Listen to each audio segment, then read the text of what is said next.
Senhor Presidente da República, Senhor Presidente da Assembleia da República, Senhora Ministra da Defesa Nacional, Senhor Presidente do Supremo Tribunal de Justiça, Senhora Procuradora-Geral da República, Senhor Presidente da Câmara Municipal de Lisboa, Senhores Chefes do Estado-Maior dos Ramos das Forças Armadas, o Chefe de Estado-Maior do Exército, em representação também do Chefe do Estado-Maior-General das Forças Armadas, Senhor Dom Duarte Pio, Duque de Bragança, em cuja pessoa saudamos as 3 dinastias portuguesas e toda a história de Portugal, Senhoras e Senhores Embaixadores, Senhor Encarregado de Negócios da Ucrânia, Senhora Presidente da Assembleia Municipal de Lisboa, Senhores Vereadores, Senhor Presidente da Junta de Freguesia de Santa Maria Maior, a nossa sede, Senhores Dirigentes Associativos, demais autoridades civis e militares portugueses.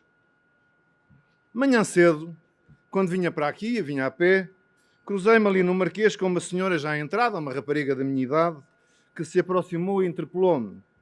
Olhe, desculpe, o senhor não é o Ribeiro e Castro das bandas? Sim, sou o Ribeiro e Castro das bandas. Porquê é que pergunta? Porque é hoje o desfile das bandas, o 1º de dezembro, sei muito bem. E o que é que anda aqui a fazer a esta hora? Olha, então, vou lá para baixo, para o 1º de dezembro. Para o 1º de dezembro? Mas isso é mais logo, as bandas são à tarde. Está bem, mas o 1º de dezembro não é só bandas. Agora há as comemorações oficiais. Ah, é? E o que é que lá vai fazer? Olha, minha senhora, eu vou para os 900 anos de Portugal. Ah, que engraçado. E o que é que tem o 1º de dezembro a ver com os 900 anos de Portugal? Tem tudo. E expliquei. Se Portugal não se tem formado há 900 anos, não haveria nada para restaurar naquele dia 1 de dezembro. E não havendo nada para restaurar, não teria havido 1º de dezembro. Farto-me de dizer isto. Por outro lado, se não tivesse havido o 1º de dezembro, nós também não teríamos agora 900 anos de Portugal para festejar. Teríamos acabado ali. Não teríamos chegado até hoje. Farto-me também de dizer isto. Por isso, o 1º de dezembro tem tudo a ver com os 900 anos de Portugal. E os 900 anos, tudo a ver com o 1º de dezembro. Digo-lhe mais. O 1º de dezembro tem tudo a ver com cada dia de Portugal. Cada dia que somos livres, próprios e independentes, isso tem tudo a ver com o 1º de dezembro. Naquele dia de 1640, o que aqueles homens sonharam foi o mesmo Portugal antigo de Afonso Henriques, ou o Portugal de Dom Dinis, que nos fundou a universidade, nos deu a nossa língua como língua oficial e fundou a Marinha, que anos mais tarde nos levou a mar afora, levando a língua por todo o mundo. Ou Portugal do mestre Davi e no Novres, bravo, a defender a nossa independência. Os homens de 1640 quiseram resgatar o país livre de 500 anos antes, porque esse país tinha uma história antiga e a sua gente formado um caráter e uma identidade que valiam muito a pena. Se não merecesse a pena, não teriam tido o arrojo, a ousadia, a coragem, nem sequer a ideia da restauração. Era até preciso que essa memória fosse muito forte para 60 anos de rei estrangeiro não a terem apagado, nem adormecido, nem corrompido. Por isso, o 1º de dezembro deve tudo a Afonso Henriques e a todos os que depois dele nos fizeram. A senhora interrompeu. Ó, Sr. Ribeiro e Castro, mas isso dos 900 anos ainda falta muito. Olha que não. A Batalha de São Mamede, primeiro grande marco do ciclo da fundação, foi em 1128. Faz 900 anos já em 2028, daqui a 5 anos e meio. Ah, sim, na verdade, concordava a senhora. E eu continuei no meu entusiasmo. Aliás, antes disso, em 1125, Afonso Henriques, muito jovem, com 14 ou 16 anos, arma-se a si mesmo cavaleiro na Catedral de Zamora, mostrando claramente a vontade de ser rei. E eu creio que, embora anterior ao ciclo da fundação propriamente dito, este é um facto preparatório da maior importância de que nós já deveríamos celebrar os 900 anos em Zamora no domingo de Pentecostes em 2025. Está já aqui a melodia, está já aqui o tom dos 9 séculos de Portugal. Olha, minha senhora, aqui entre nós, eu até acho que devíamos convidar o nosso Presidente da República para ir lá a Zamora nesse dia. Que lhe parece? É boa ideia. Nem fica longe, é ali ao lado de Bragança. Eu até acho que o Presidente dizia à senhora que o Presidente é capaz de gostar. Ele gosta muito destas coisas. E era bonito. Depois a senhora saltou na nossa conversa. Ó, Sr. Ribeiro Castro, e esse seu ciclo da fundação quando é que acaba? Há ainda as grandes datas de Eurico, em 1139, da nossa independência Zamora, em 1143, mas o ciclo fecha com o reconhecimento internacional de Portugal e do nosso rei pelo Papa Alexandre III, numa bula de 1179. 1179? Ó, Sr. Ribeiro Castro, isso é muito longe, credo. Eu não estou cá nesses 900 anos, nem em 2043, se calhar, quanto mais em 2079. Está certo. Mas o facto de não estarmos lá não quer dizer que não saibamos que o ciclo que começa em 28 acaba em 79. Cada um trata do seu tempo, mas sabemos qual é o tempo completo. Olha, diga-me uma coisa, minha senhora, tem netos? Tenho 2. Uma tem 16 anos e outro 17. Então, já não vai ver os seus netos fazer 70 anos, que é mais ou menos a idade por onde nós os dois andamos.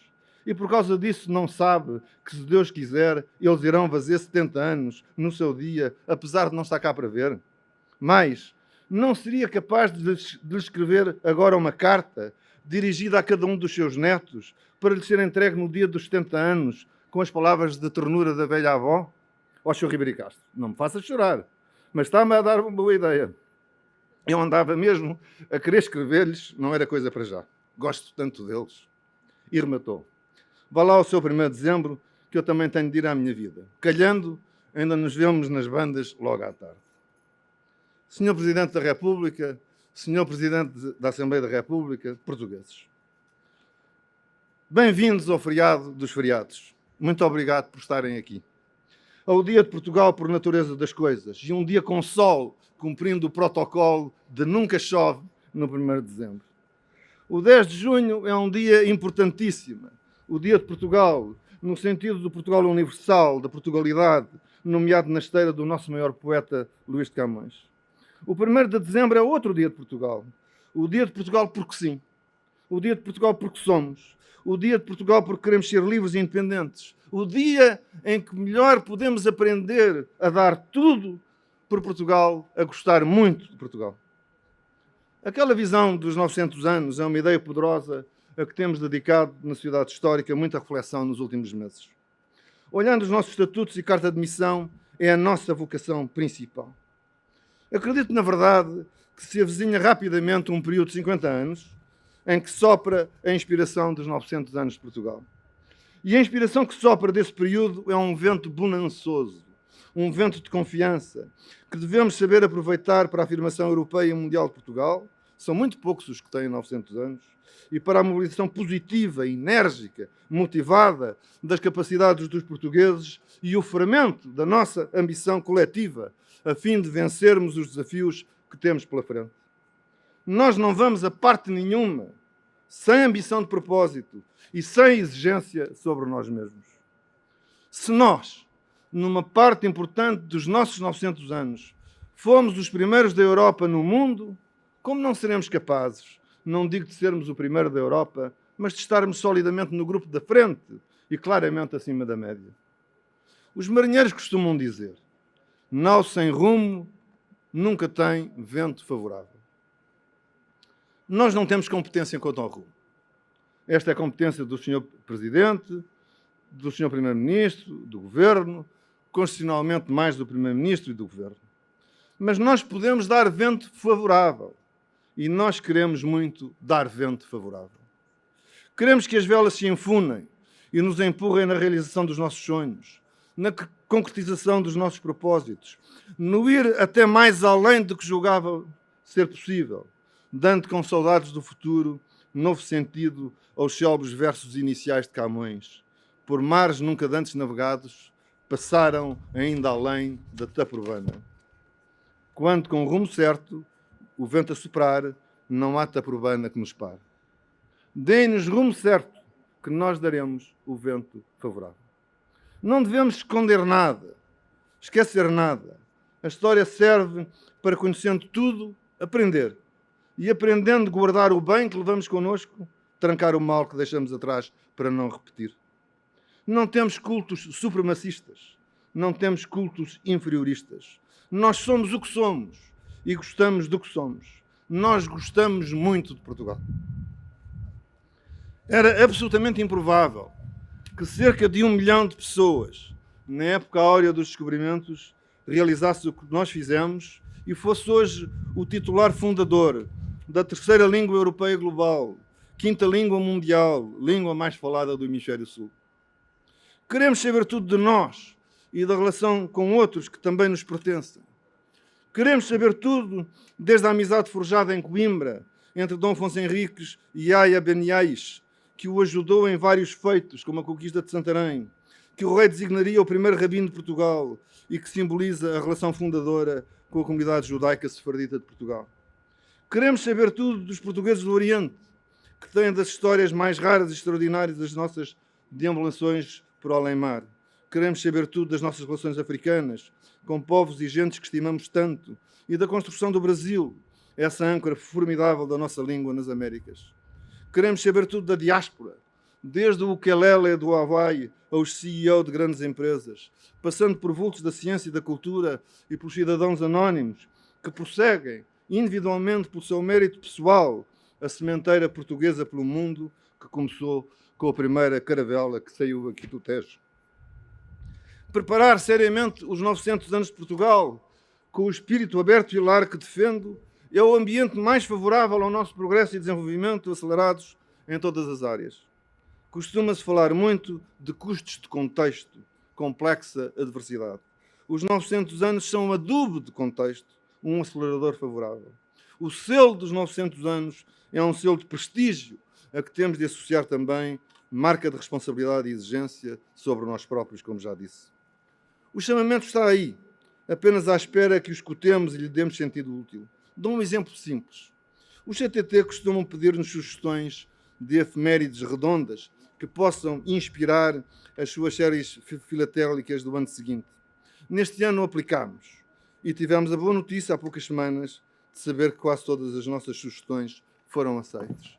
De todas aquelas que eles mais gostaram e a que dedicam não apenas uma série filatélica, mas o chamado inteiro postal, são os 9º centenários dos forais do Porto e de Viseu, ambos dados em 1123, respectivamente pelo bispo de Dom Hugo e por Dona Teresa, mãe de Afonso Henriques.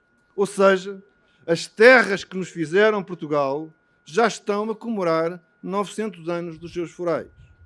Por isso definimos o projeto Forais da Fundação Municípios de Portugal, onde pretendemos congregar todos os concelhos que receberam forais afonsinos, e antes destes, já do período condal e da regência de Dona Teresa. Também lá está Lisboa, em 1179. São essas as terras em que germinamos e crescemos portugueses. A primeira de todas é Guimarães, que recebeu foral do conde Dom Henrique, o primeiro foral de todos, antes ainda de 1096. E consideramos naturalmente que, independentemente da organização, este projeto deve ter liderança vimaranense, fazendo jus ao título Cidade de Berço. No ciclo dos 900 anos, os factos onde concentramos as celebrações nonacentenárias têm que ser em 2028, 2039, 2043 e, para os que lá estiverem, para sossego da nossa amiga do Marquês, 2079. Mas, pelo meio, podemos assinalar outros centenários que têm a ver com a nossa liberdade, com a nossa identidade, com a formação do território e com a projeção universal. Refiro-me, por exemplo, à dobragem do Cabo Bojador, ao 1º de dezembro, aos 900 anos da conquista de Lisboa, aos 750 anos da definição da língua portuguesa como língua oficial, à conquista do Algarve, à descoberta das últimas ilhas dos Açores, Flores e Corvo. Sejam estas ou outras as escolhas, há aqui muito para fazer, tirando destes acontecimentos sob o selo comum dos 900 anos, o tal vento bonançoso de que falei.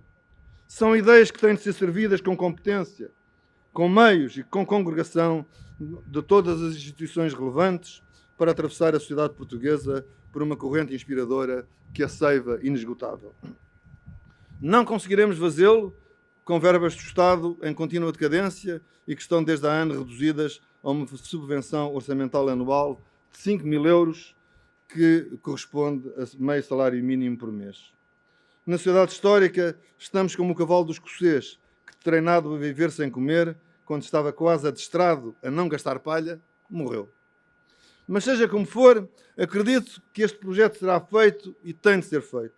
Acredito que a história, além de ciência, que importa respeitar por inteiro, não cedendo a qualquer charlatanismo, é também, como ciência e conhecimento, tesouro, recurso, esperança. Os 900 anos já estão aí. Senhor Presidente da República, Senhor Presidente da Assembleia da República, portugueses, duas breves palavras a concluir. Há muito quem ache que o valor da independência nacional é coisa do passado. Ainda que nunca aderisse a essa tese, eu também tinha a tentação de pensar que episódios como o Cerco de Lisboa, a Guerra da Aclamação, as invasões francesas, eram coisas impossíveis de acontecer depois da Segunda Guerra Mundial e, sobretudo, na nossa era de tanta ciência, tecnologia e direito. Do outro lado da Europa, a Ucrânia sofre horrores e luta com bravura para defender e fazer prevalecer o mesmo bem que celebramos neste 1º de dezembro. Não posso hoje, nesta tribuna, deixar de exprimir ao povo ucraniano e aos seus dirigentes uma forte e sentida palavra de solidariedade. Ansiamos pela paz, o que o mesmo é dizer pela retirada completa das tropas de Putin. O mundo não pode dar o benefício ao invasor. Não é tolerável que Putin atue como Napoleão ou Hitler, usando não só a crueldade de que somos testemunhas, mas também um discurso de justificação intolerável, sobretudo para um membro permanente do Conselho de Segurança das Nações Unidas, digno dessa qualidade. Temos o maior respeito pelo povo russo e pela sua cultura, que são património europeu de primeira grandeza, como nós também. Lamentamos que os seus atuais dirigentes os enxovalhem e aniquilem o seu prestígio ou invadirem um país vizinho e um povo irmão na mira de os subjugar pela violência. O mundo tem de assegurar e defender, por todos os meios úteis à sua disposição, políticos, militares, diplomáticos, a independência nacional da Ucrânia e a liberdade dos ucranianos. A última palavra dedico-a a Adriano Moreira, homem sábio, nosso companheiro e amigo, cujo centenário, já que falei em tantos, também passa neste ano. Tivemos a alegria de celebrar os seus 100 anos em vida no passado 6 de setembro. Agora evoco o centenário, com ele já partido, como é mais costume. Tenho muita pena. Tinha sonhado, se a saúde continuasse a melhorar, que o titular da cadeira número 1 do nosso Conselho Supremo pudesse estar aqui connosco, nesta celebração do 1º de dezembro, de que ele gostava tanto e ser ovacionado por todos os que aqui estamos. Ele merecia. Não pôde estar. E nós não podíamos querer que estivesse mais tempo connosco. Estava cansado. De um dos seus últimos livros, Este é o Tempo, cito 2 trechos que têm a ver com a responsabilidade e exigência de que falei e também com este tempo último de Adriano Moreira. O primeiro. Estou a chegar a um momento de prestar contas. Daí que eu pergunto se nós fizemos tudo o que era necessário para não termos chegado à situação em que nos encontramos. Provavelmente não fizemos tudo o que estava nas nossas mãos. E depois diz também, atribuo muita importância à sobrevivência. Descobri que sobreviver é que é o grande purgatório. Quando reparamos que já não temos gente do nosso tempo, quando sentimos essa solidão, é muito difícil conviver com o desaparecimento de todos aqueles que foram da nossa geração. Estão a desaparecer. Já não há os rostos que me acompanharam desde sempre. É doloroso. É um purgatório. Adriano partiu. E acredito que partiu do purgatório para melhor, junto de Deus da sua fé. Claro que temos pena que não esteja aqui. Mas não temos saudades, porque está sempre connosco. Está connosco no muito que nos deixou. Nos livros que podemos ler e reler. E no amor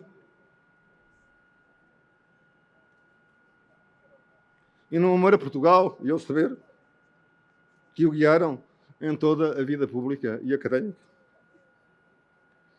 Gritamos o que Adriano Moreira gritaria connosco. Viva o 1º de dezembro! Viva Portugal!